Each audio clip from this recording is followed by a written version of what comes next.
sworn before you and Almighty God the same solemn oath our forebears prescribed nearly a century and 3/4 ago. The world is very different now, for man holds in his mortal hands the power to abolish all forms of human poverty and all forms of human life.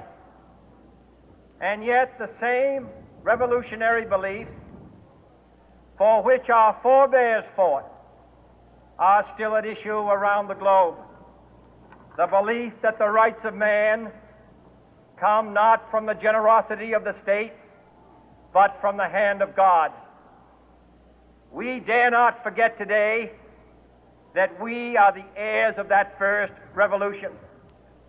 Let the word go forth from this time and place to friend and foe alike that the torch has been passed to a new generation of Americans born in this century, tempered by war, disciplined by a hard and bitter peace, proud of our ancient heritage, and unwilling to witness or permit the slow undoing of those human rights to which this nation has always been committed and to which we are committed today at home and around the world.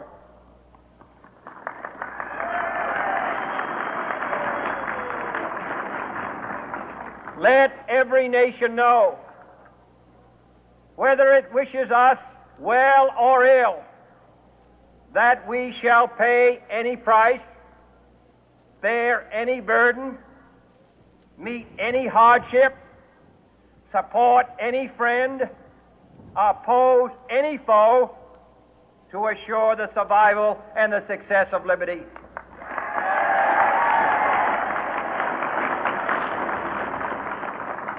This much we pledge and more. To those old allies whose cultural and spiritual origins we share, we pledge the loyalty of faithful friends. United, there is little we cannot do in a host of cooperative ventures. Divided, there is little we can do, for we dare not meet a powerful challenge at odds and split asunder.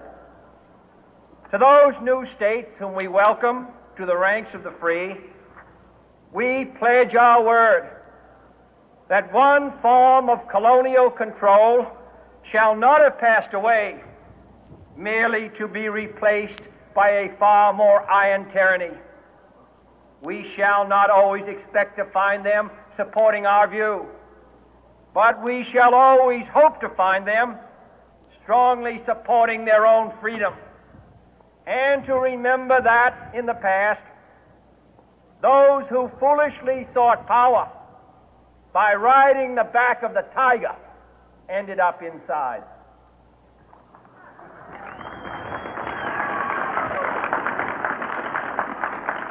To those people in the huts and villages of half the globe struggling to break the bonds of mass misery, we pledge our best efforts to help them help themselves for whatever period is required, not because the communists may be doing it, not because we seek their votes, but because it is right. If a free society cannot help the many who are poor, it cannot save the few who are rich.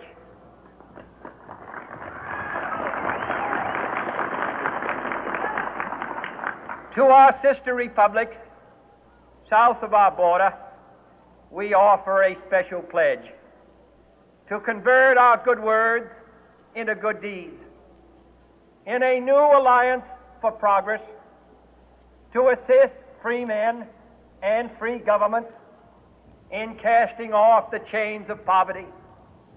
But this peaceful revolution of hope cannot become the prey of hostile powers. Let all our neighbors know that we shall join with them to oppose aggression or subversion anywhere in the Americas.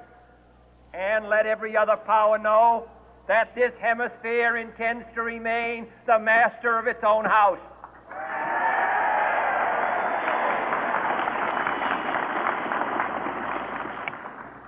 To that World Assembly of Sovereign States, the United Nations, our last best hope, in an age where the instruments of war have far outpaced the instruments of peace, we renew our pledge of support to prevent it from becoming merely a forum for invective, to strengthen its shield of the new and the weak, and to enlarge the area in which its writ may run.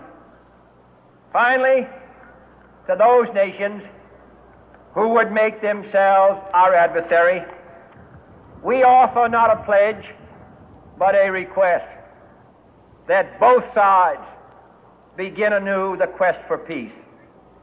Before the dark powers of destruction, unleashed by science, engulf all humanity in planned or accidental self-destruction, we dare not tempt them with weakness, for only when our arms are sufficient beyond doubt can we be certain beyond doubt that they will never be employed.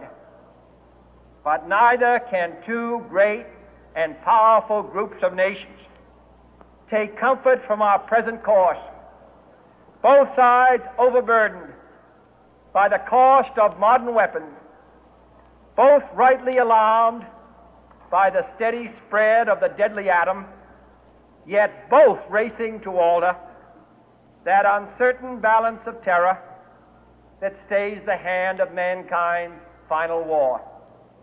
So let us begin anew, remembering on both sides that civility is not a sign of weakness, and sincerity is always subject to proof.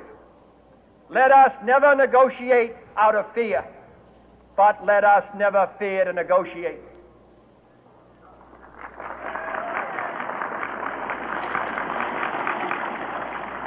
Let both sides explore what problems unite us, instead of belaboring those problems which divide us.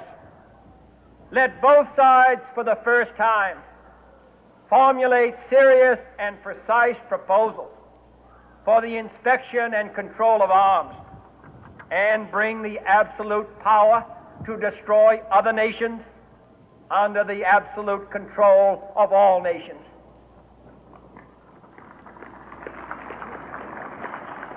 Let both sides seek to invoke the wonders of science instead of its terrors. Together, let us explore the stars, conquer the desert, eradicate disease, tap the ocean depth, and encourage the arts and commerce.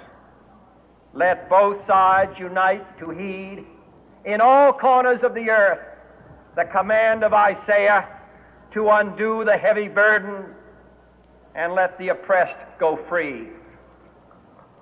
And if a beachhead of cooperation may push back the jungle of suspicion, let both sides join in creating a new endeavor, not a new balance of power, but a new world of law, where the strong are just and the weak secure and the peace preserved. All this will not be finished in the first 100 days, nor will it be finished in the first 1,000 days, nor in the life of this administration, nor even perhaps in our lifetime on this planet. But let us begin.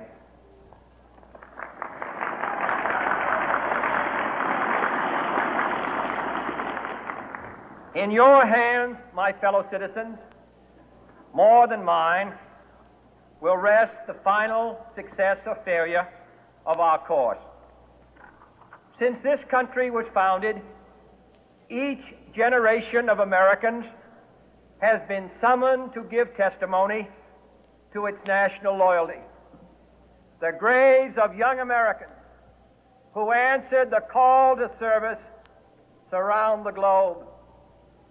Now the trumpet summons us again, not as a call to bear arms, though arms we need, not as a call to battle, though in battle we are, but a call to bear the burden of a long twilight struggle, year in and year out, rejoicing in hope, patient in tribulation, a struggle against the common enemies of man.